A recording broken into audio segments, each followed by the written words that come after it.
Hi, my name is Jenna Rose. I totally forgot to say I'm your Friday tier on 7 Days of Slay. As I mentioned, I used to write Dance Moms fanfiction, and I thought it'd be pretty funny if I sat down and gave a live dramatic reading of some of my old pieces of art from when I was, what? I don't even know. I'm sure that once I get to the hashtag, I'm gonna have like many regrets. This is my old Dance Moms fan page. Let me see how many posts I had. 413. I haven't posted in 2 years, but I still have 3,500 followers.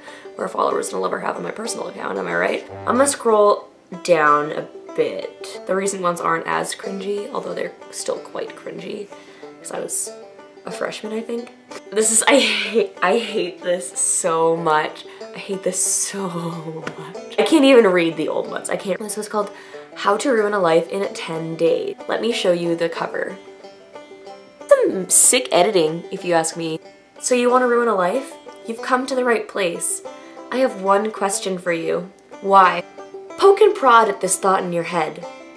Do you really want to ruin this person's life? Is it really worth it? What did this person do to you? Steal your boyfriend? The worst thing you could do to somebody. Well, this is how to ruin a life in 10 days. It will be easier to explain if I tell you my story, so here goes. Paige was her name. Revenge on her was what I needed. I decided to ruin her life, and I did it in 10 days. Okay, I promise I wasn't an actual sociopath, like it sounds like it. 12-year-old Jenna, who hurt you? Chapter 1. Ooh, chapters. My actions were provoked. Paige had pushed me to the edge. We had gotten into a huge fight. She had declared that we were no longer twins. Okay. I just read that same sentence over again.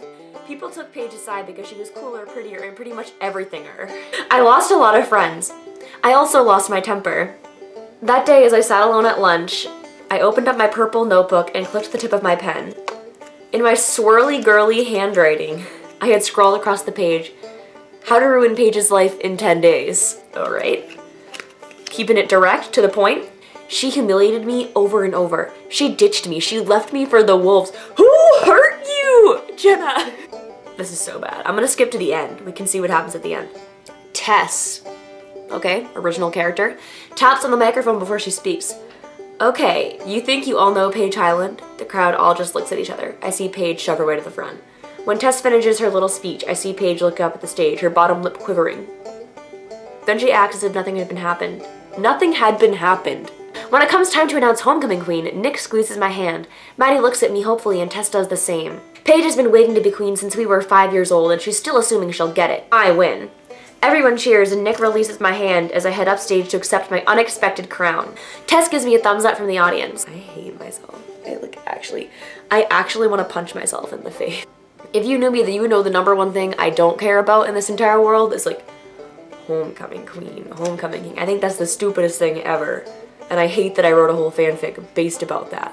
I heard that I wrote a fanfic in general, but I actually hate that it was about winning homecoming queen. I don't remember how this ended, but I thought it ended with them like reuniting and being friends again, but like I was mistaken from what I'm reading. Apparently she goes, I've ruined her life and she deserves it. I made a bunch of new friends on the way. This is brutal. I'm not reading the rest of it. This is too harsh. I don't like it. This one I kind of was famous for. It's called Counting Stars, based off that song because that was like a song that came out when was this posted? This was posted November 17th, 2013. So I was freshly 13 when I wrote this. Thank you, good night everyone, I yell into the microphone and stride off stage. The audience roars for a second encore, but ignore them. But ignore them. Yeah, I know they're my fans, T-H-E-I-R, fans, but they're a bunch of pathetic losers with no lives. That was me! I was writing Dance Moms fanfiction! Roast yourself! Meet and greet in 10, says Ryan, my manager, clutching his clipboard. I flick him an irritated glance. Yeah, I know. Could you be less of a dork? Your weirdness is affecting my vocal cord. Gotta love that blatant Pitch Perfect reference. I wonder what my first PG-13 movie was.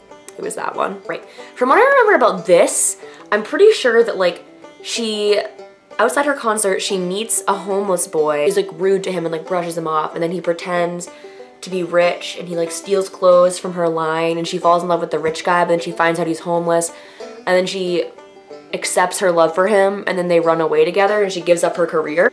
which is pretty deep. It's pretty deep. I'm gonna read you the final sentence from this one. I remember it being good. If all these occurrences hadn't fallen into place just ever so, I wouldn't be as good a person as I am today.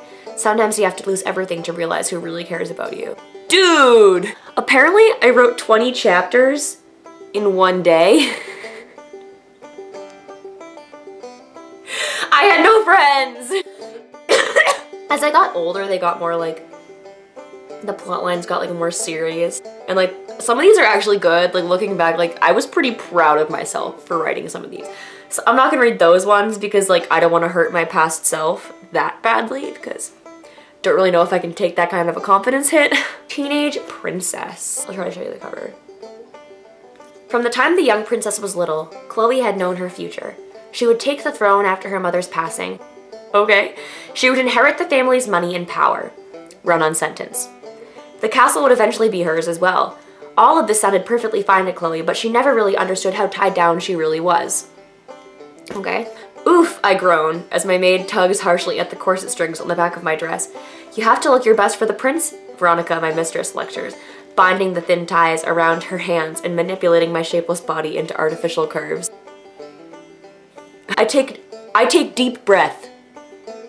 And that includes turning my face blue, or is the prince suddenly into Smurfs? This is terrible! Who was feeding me this information? But like, okay, the first chapter is like terrible. Like she has this like arranged marriage with this prince. I think I was watching the show Reign at the time that I was writing this. And if you haven't seen that show, it's based off the life of Mary Queen of Scots. And she had an arranged marriage from the time that she was a little kid with Francis from France. And they eventually did end up getting married. And in this, she had an arranged marriage. She falls in love with this guy named Travis, but then Travis, I think, ends up stabbing her back. Hi, this is so elaborate, I'm so sorry.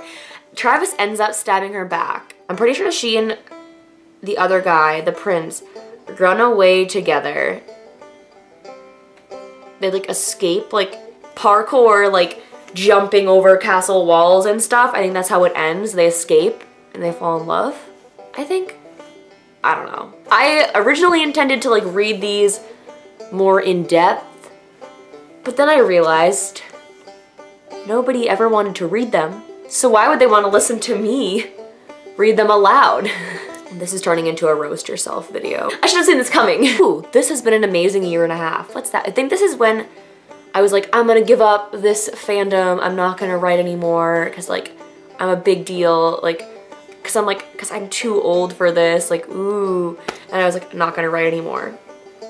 And it starts, yeah, that's what this is. And it says, starts Lovely Ladies, which, in case you didn't know, is a Les Mis reference to the song that the prostitutes sing.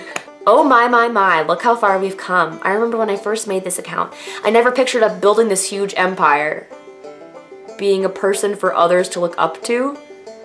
I remember being a small fanfic account looking up to others, actually like it was yesterday. And I simply cannot complete the chore. I love that I can read, good times, the chore of writing anymore. It's simply not enjoyable. That is so dramatic. Oh my god. I thought that I was a big deal. A year after that, I came back because I had some sort of attention problem and I like needed people to like validate me. I got those apps because like people weren't as active because I had been gone for a year, and I got those apps that gave you free likes and I used too many of them and I got locked out of my account. And thus was the end of my dance mom's fanfic writing career. A tragedy, I know. I really thought, like in the moment, that I was writing something so good. You know how the girl who wrote 50 Shades was originally writing fanfiction and then it got published? I thought my fanfiction was that good. That was a little bit darker for me than I was anticipating because I realized that I really wasn't as great of a fanfic writer than I thought I was. But thankfully I've improved. Otherwise I would have failed my English courses every year and I wouldn't be going in as an English major, so I guess it got me somewhere and I got a sick video out of it. I hope you enjoyed me humiliating myself / roasting my 7th grade self right on the internet for you all to see. If you did, please subscribe, give it a thumbs up, and I'll see you next time.